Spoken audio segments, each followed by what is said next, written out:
The dominance Bob Dylan held over the music industry of the 60s is something that should be studied by any music fan. When I tell you that this man released masterpiece after masterpiece, inspiring many of the most celebrated artists ever, you better believe I'm not lying. But why was he so dominant? What is it about all of these albums he released in the 60s that made Bob Dylan such an icon at the time? How many people who labor in the same musical vineyard in which you toil, how many are protest singers? How many?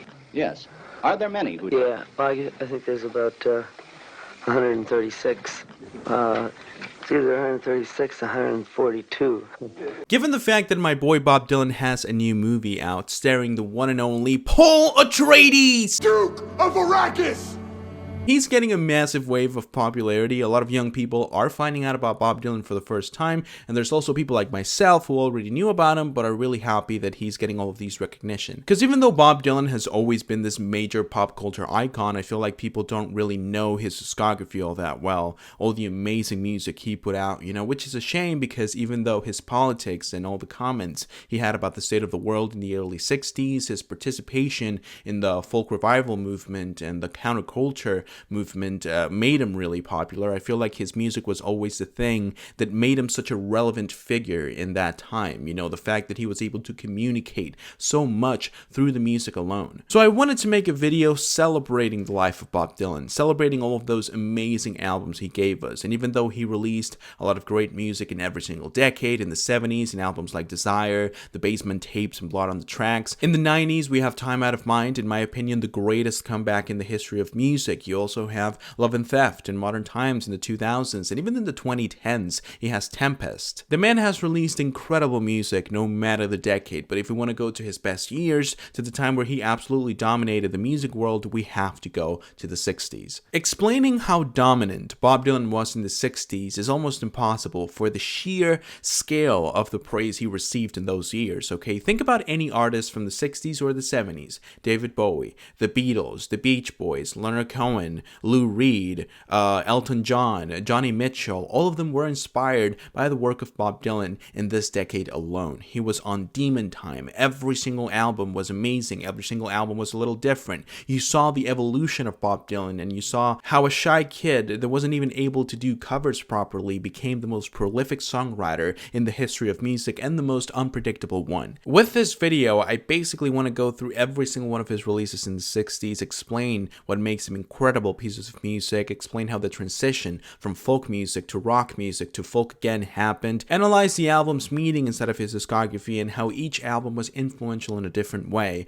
and maybe that way you can understand how much of an amazing songwriter and artist that this guy was. We do have quite a few albums, 9 of them to be exact, so I can't really do a full detailed review of every single album. If you guys want to see that though, make sure to leave a comment down below. I'll be more than happy to give any of these albums a full video because they definitely deserve it. I don't really want to make this intro too long. It's already too long actually, so yeah, let's go with the first album, his debut in 1962. Before I say anything about this album, let me just clear up that most of the things that I'm going to say about Bob Dylan throughout this video are going to be positive, okay? I love the man's music. The 60s were definitely his best decade, so overall this video is going to be really, really positive. However, the only exception is going to be this album. I don't really know the plan. I don't really know what the label was thinking, but Bob Dylan's performance throughout this entire album is terrible. And given the fact that it's a folk album, you only have his guitar and his harmonica as instrumentation, you really do need to pull some really good vocals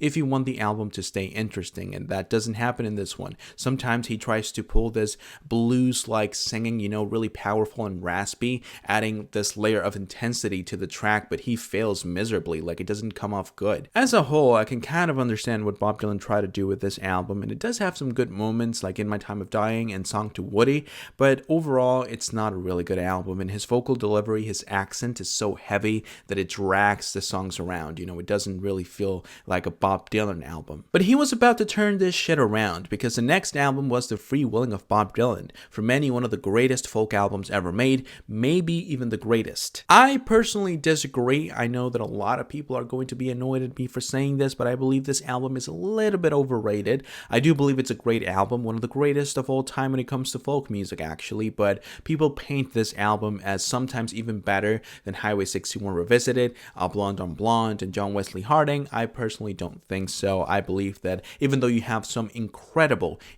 tunes in here, like Down the Highway, for example, with that inventive style of guitar playing that resembles the Delta blues scene, or you also have Don't Think Twice Is Alright, Blowing in the Wind, Masters of War, a really powerful composition that inspired the likes of John Lennon to write songs like Working Class Hero and Plastic Ono Band. Unlike with his self-titled debut, most of the songs in this album are Bob Dylan originals, which is quite impressive for 1963. It wasn't common back then, and even the ones that are not original match the energy of the album really well, like Corinna Corinna, for example. You have Bob Dylan's Dream, showing early signs of surrealism in his lyrics that are going to be quite relevant for future releases, like Bringing It All Back Home and Highway 61 Revisited. This album is basically the genesis of the Bob Dylan we know, but I do have my problems with this album. First of all, it's a 50-something minute album, and it's only Bob Dylan's voice, his guitar, and the harmonica. Once again, I understand it's a folk album, that's the whole point, but if you don't have interesting vocal inceptions and interesting ways of using the guitar,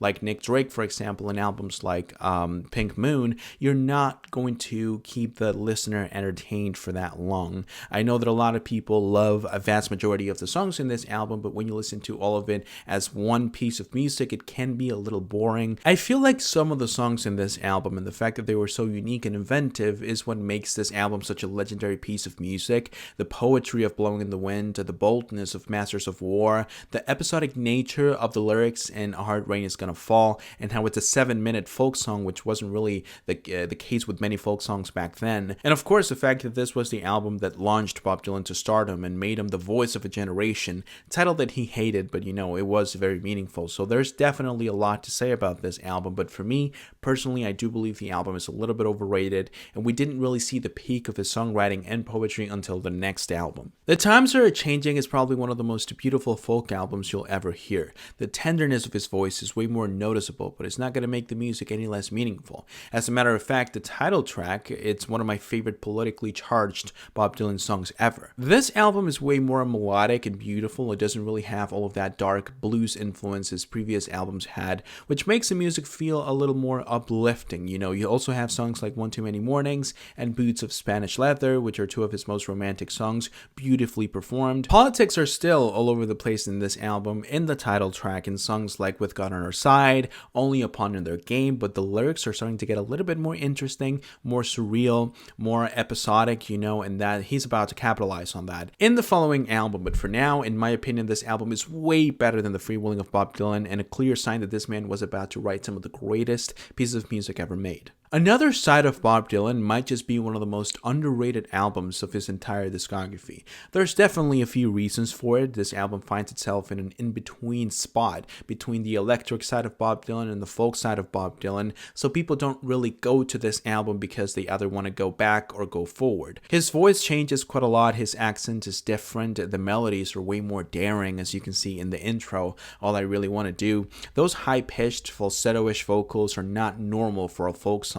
And that kind of, shows the unconventional approach to songwriting, not only in terms of melodies, but also the lyrics, because in this album, the lyrics are more about scenery and situations, not really poetry like it was in the previous albums. I believe this is the first time we saw Bob Dylan using the piano for the instrumentation of one of his songs. Prior to this album, you only had his guitar and the harmonica. Now you have a bit of a more diverse sound palette, even if it's just in one song. You have some of my favorite tunes by Bob Dylan in here, like Chimes of Freedom, I Shall Be Free number 10, My Back Pages, and It Ain't Me Babe, in my opinion, one of the greatest folk songs ever. His performance with Joan Baez of this song, that iconic performance is, in my opinion, one of the greatest signs of chemistry between two artists in the history of folk music, and I'm not exaggerating. Please go ahead and listen to that performance, because in my opinion, is one of the best ways to see how overwhelming Bob Dylan was. Joan Baez has a beautiful voice, incredible breath control, and still, she wasn't able to compete with him. She was basically a backup singer in that scenario. Once again, I feel like a lot of people dismiss this album because of the album that came after it, but you really do need to give this album a try because, in my opinion, of the folk side of Bob Dylan, this is one of the best. This is where it gets a little ridiculous, okay? The albums we've talked about so far, most of them, are some of the best folk albums ever made, but Bringing It All Back Home is on a different realm of quality all alone. To say this album was a massive shift for Bob Dylan would be an understatement. You people don't understand how much of a cult folk music was back in the early 60s, and Bob Dylan basically slapped every single one of them with this album. With the intro, Subterranean Homesick Alien, one of the greatest folk rock songs of all time, by the way, and a clear sign of songwriting proficiency, Bob Dylan told the world this is not going to be a conventional Bob Dylan album, and goddammit was he right. Through the entirety of side one of this album, you have Bob Dylan for the first time ever performing with a band. So you have drums, piano, electric guitar, and bass, and of course his acoustic guitar. It resulted in some of his best songs like Maggie's Farm, She Belongs to Me, the intro, and of course Love Minus Zero, probably my favorite on side one of the album. But even though the fact that he was performing with a band back then was kind of like the big deal, I personally feel like the character, the personality, and the charisma that he shows in every single performance is what makes this album such an interesting piece of music, because even on side 2, where it's pure folk music, you have songs like Mr. Tambourine Man, Gates of Eden, It's Alright Ma, I'm Only Bleedin'. Songs that not only show a clear improvement in terms of lyricism, because some of these lyrics are so surreal, it gets to the point where even Bob Dylan himself doesn't really know how he wrote all of those songs.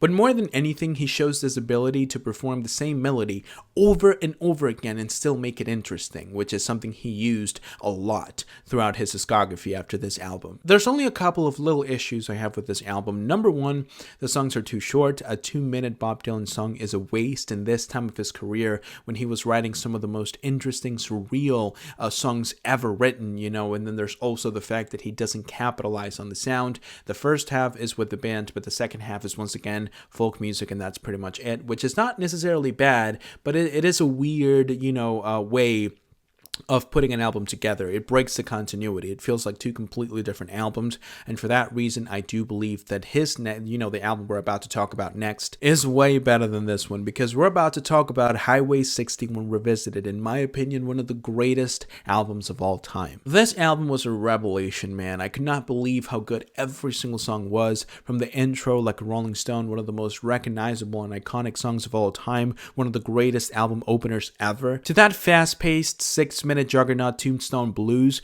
those heavy drums, Bob Dylan's charismatic performance. Once again, a clear example that the man can sing the same melody over and over again for 6 minutes and still the song is incredibly entertaining. This album is like the upgraded version of Bringing It All Back Home. Remember those little issues I had? The songs not being that long and him not capitalizing on the sound? That's not a problem in this album. The lyrics and the punchlines in this album are so good, even though you may not know what he's talking about the first time you hear the song, because surrealism seems to be the main theme in this album. It doesn't really matter. They work so well, they flow so well, they connect so well that you love it anyway. The sound palette is way more diverse as well, and his expertise at the time of performing is at its peak, honestly. I personally feel like every single song in this album could be in the Hall of Fame of songwriting because of how good they are. This album is not really an album that flows very well. It's not about being a concept album. It's not really about the album being good. It's about every single individual track being a Bob Dylan masterpiece, and that is more than enough to make an album be really, really good. One of the greatest of all time, actually. For a lot of people, this is the best Bob Dylan album out there, and it's kind of hard to disagree with them, because even though there's albums that follow a concept, even though there's albums that instrumentally are a little more connected, I personally believe that just for the sheer quality of the songwriting in this one, and I know I'm saying that a lot, but I cannot stretch this enough, the quality of the songwriting in here may make this album one of the greatest, if not the greatest, ever released. However, in my own personal opinion, based on its instrumentation, based on, the surrealism of its lyrics, based on the pop sensitivity the album offered, we do have one album that's a little better than Highway 61 Revisited, and that is 1966 Blonde on Blonde. To be fully honest with you guys, I don't even want to talk about this album because I want to to make a full video only dedicated to explaining how great the instrumentation, the performances, the instrumental palette, the production, his charisma throughout this entire thing, the lyrics, the little stories that every single song has, you know, everything surrounding this album is a masterpiece. In my opinion, one of the greatest, if not the greatest, Bob Dylan album out there. Blood on the Tracks is also one of my favorites, but if not for that album, this would definitely be alone at the very top of this man's discography. The level of songwriting is pretty much the same as in Highway 61 Revisited, but this album has many more songs, and it has, once again, as I said before, this pop sensitivity surrounding it, you know, that makes the song not only really, really good and interesting, but also incredibly enjoyable. This is the Bob Dylan album you can sort of introduce to your friends, and they're gonna love it. I'm pretty sure they will, especially if you go for songs like Just Like a Woman, Absolutely Sweet Marie, Temporary Like Achilles, and Fourth Time Around. There are so many things to say about each and every single one of the songs in this album, because the thing with this one is that you don't really have a song that sounds like another. Every single song in here is a different version of Bob Dylan, and that's saying a lot because there's 14 songs in this album, most of them being more than 4 minutes long. The Bob Dylan of John Wesley Harding, Nashville Skyline, the one in the 70s and the 80s, is not really the same actually. It's very different from the one we saw in the early 60s and in those mid-60s albums, you know. So I think because this is not only the best we saw of that Bob Dylan, but the last we saw, this album sits at a very significant moment in Bob Dylan's discography, because if you've heard this man's discography, then you probably know what I'm saying when I say that we never came back to this sound. It was all weirdness after this album, sometimes going back to folk, sometimes going full country, sometimes going a little bit more heavy on the instrumentation, but this weird balance between heaviness, folk music, rock music, melodic but charismatic. We never really got that same balance ever again, and for that reason, I feel like Blonde on Blonde is not only the best album of his discography, probably, it's high up there with Blood on the Tracks, but also the most prolific, better written, and most cohesive one, you know, because in the mess of sounds this album offered, there's still something that blends all of the tracks together, and that's Bob Dylan's personality and talent as a performer. Okay, we are looking at an amazing track list in this album: Rainy Day Women, Pledging My Time, Visions of Johanna, I Want You, Just Like a Woman, Temporary Like Achilles, Fourth Time Around, and of course, in my opinion, one of the greatest songs of all time, and probably the best closer of any album ever made, Sad-Eyed Lady of the Lowlands. This 11 minutes are probably some of the most beautiful minutes in the history of music, and for that reason, this album is up there with, you know, some of the biggest masterpieces music ever gave us. Alright, so John Wesley Harding was released in 1967, and this is the moment where the unpredictable and weird Bob Dylan was born, because no one thought that after going electric and after facing so much controversy for doing so, and finally reaching critical acclaim and respect by the fans in Blonde on Blonde, no one thought he was going to go back to folk music, pure folk music, actually even more folk than his early albums in John Wesley Harding, and that's exactly what he did. The instrumentation in this album is very underwhelming, okay? There's not a lot going on after the colorful rainbow that Blonde on Blonde is. It's kind of, you know, disappointing to hear how simple and how basic the structure in many of the songs in this album is. However, that's not the only thing that changed, because Bob Dylan's voice was also a little lower. The energy that he put behind every single song was also not that explosive, you know, it wasn't as urgent as it was in those early albums. Now it was a little bit more laid back and chill. It matches the energy of the album. This is definitely a really good folk record, don't get me wrong. I'm not saying it's a bad album, but compared to those mid-60s albums, this was definitely a step down in terms of quality. However, because Blonde on Blonde was such a good album, I feel like it's right for that to be the last of its kind, you know, and he tried to go for something completely different in the next album. So even though John Wesley Harding was definitely seen as a weird stunt by Bob Dylan back then, in his eyes, I guess he just realized that he reached his peak in that album. You know, he couldn't go past that level of quality, so he needed to try and go for another playing field, and that's exactly what this album is. With songs like the title track, I Dreamed I Saw St. Augustine, and All Along the Watchtower, and of course, the peak storytelling moment in this album, the Ballad of Frankie Lee and Judas Priest. So I guess that because that was the focus of this album, you know, storytelling and trying to convey a message, it didn't really want the instrumentation to be that that crazy or that loud. That's what I guess happened, and that's why I think he went for a more laid back type of sound. Even then, some of the storylines in this album are a little confusing. I think the most obvious example would be the song I Pity the Poor Immigrant, more relevant now than ever, if anything. I don't really know his angle jumping into that song. I don't know if he's criticizing immigration. I don't really know if he's like impersonating someone that believes that, or I don't know if that's actually his opinion. I honestly have no idea, and I don't think he's ever talked about it, so yeah. So even though John Wesley Harding wasn't the masterpiece everyone wanted him to release, I think it was the right album to make, mainly because when a discography becomes predictable, it is really boring. It's kind of pointless. We saw that with the Beach Boys. We see that with many rappers from the 90s and the 2000s, alternative rock bands from the 2000s as well. We saw that with the Talking Heads. After they make an album like Remain in Light, they're constantly trying to top that. They're trying to innovate more and more and more until it becomes kind of meaningless and pointless, and it's not until they reinvent themselves that they can actually progress and do good music again. Look at David Bowie, for example. After making Hunky Dory, you don't really go for the rise and fall of Ziggy Stardust. Look at Kendrick Lamar. After doing Good Kid, Mad City, you don't really do To Pimp a Butterfly, And there's a bunch of examples. The Beatles going from Magical Mystery Tour to the White Album, Radiohead going from OK Computer to Kid A, and Bob Dylan going from Blonde on Blonde to John Wesley Harding. But this is where it gets ridiculous, because if you think that the jump from Blonde on Blonde to John Wesley Harding was crazy, wait till you hear about the next album, because we have Nashville Skyline as the last album we'll be talking about today. I have a little story I want to tell you about this album. When I was like 15, maybe 16, I was living in South America. We didn't really have Apple Music or Spotify. It didn't work properly, so you couldn't really listen to music over there, at least not, music from the US. So the way I listened to the albums, if I didn't have the money to get the vinyl, was going on YouTube and hope that a guy from Indonesia or India released the song on YouTube. And that's how I got through most of my teens, and that's how I found out about the Beatles and Led Zeppelin and Jimi Hendrix and all these bands from the 60s. I was going through Bob Dylan's discography. I loved every minute of every album he released in the 60s, except for his self-titled debut, as I already said in the beginning of the video.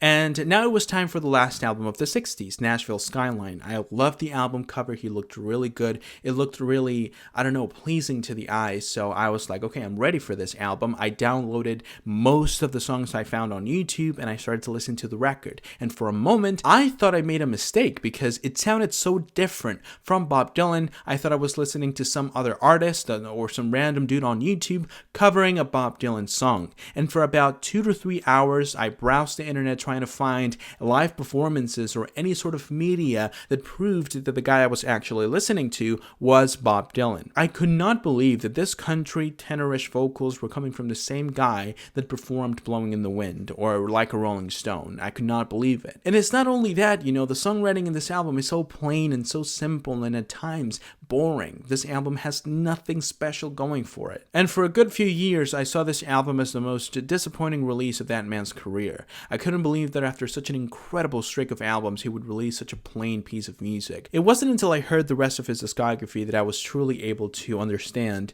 what this album was all about, and I was able to appreciate it a lot more, because this is basically Bob Dylan telling you, telling me, telling everyone, fuck you, I'm gonna do whatever it is I need to satisfy my artistic needs. Even if I lose all my fans, even if my following doesn't want me to do this, I am going to do it because I feel like doing it.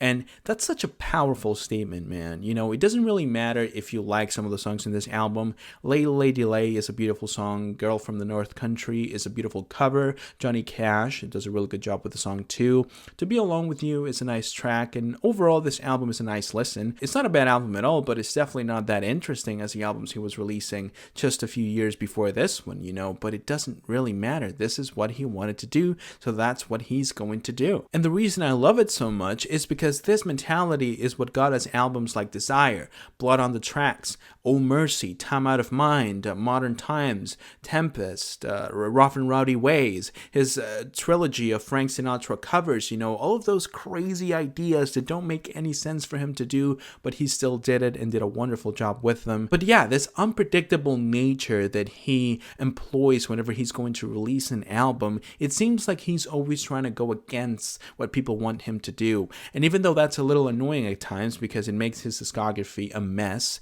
you have a good album and a bad album, a good album and a great album and a bad album and a terrible album and a Christian album. It's incredibly inconsistent, and all you're left with is a roller coaster of quality. But in the high moments of that roller coaster, you have some of the greatest albums of all time. And I think this mentality, this I don't give a shit about what you think mentality, is the reason we have those albums available to us. You know, if not for this weird, nonchalant way of releasing music, I believe we would just have another folk artist, just another case of some artist reaching its peak and then not releasing anything at all again. And instead, we have more than 40 studio albums to enjoy. And I think this album, Nashville Skyline, was the genesis of that philosophy at the time of releasing albums. And for that reason, I feel like it definitely deserves to be part of this 60s peak era of Bob Dylan. Do you think of yourself primarily as a singer or as a poet? No, I think of myself more as a song and dance man, you know. If you made it this far into the video, hopefully now you can understand how great Bob Dylan was in the 60s. Not only for the quality of the albums, but because of how unconventional the releases were. I mean, he went from releasing two of the greatest folk albums ever made, filled with politics, filled with poetry that reflected the state of society back then, to go full-on electrical, creating a new genre in the process. The lyrics had nothing to do with politics anymore, or to do with anything really. They were so surreal, you sort of had to give it your own sense. And then after releasing three of the best albums of all time with this formula, he went on full storytelling mode, back to folk music, very laid back and chill, with the album John Wesley Harding. And then after that disappeared for 2 years to come back with a country album, singing in a tenor voice that sounded completely different from how he sounded before. I mean, this progression is fucking insane. There's no other artist in the history of music that's gonna have so much change and so much evolution in the span of 8 years. It's impossible. 7 years actually. So if you come from the movie, I know that the movie tries to focus a little bit more on the personal side of things, his personal relationships back then, and you know, the story behind the albums and the songs. I encourage you to listen to this man's discography, especially the albums of the 60s, because I guarantee that every single album this man released in the 60s is a testament of his undeniable ability to write great music and create beautiful and timeless melodies. What do you think? I have no opinion about that. Well, why? Because I haven't heard you sing, actually. You've never heard me sing. And here you are sitting here and asking me all these questions. That is going to be it for today's video. I really hope that you guys enjoyed watching as much as I enjoyed making it. If you did, go ahead and leave a like and subscribe to the channel so you don't miss any other videos that I upload. If you want me to talk about any other topics related to music, if you want me to check out a song, an album, or an artist, leave it down below as well. And I'll make sure to read it and fulfill your requests as soon as I can. Once again, I hope that you enjoyed, and I hope that I can see you soon with a new video. But until then, bye.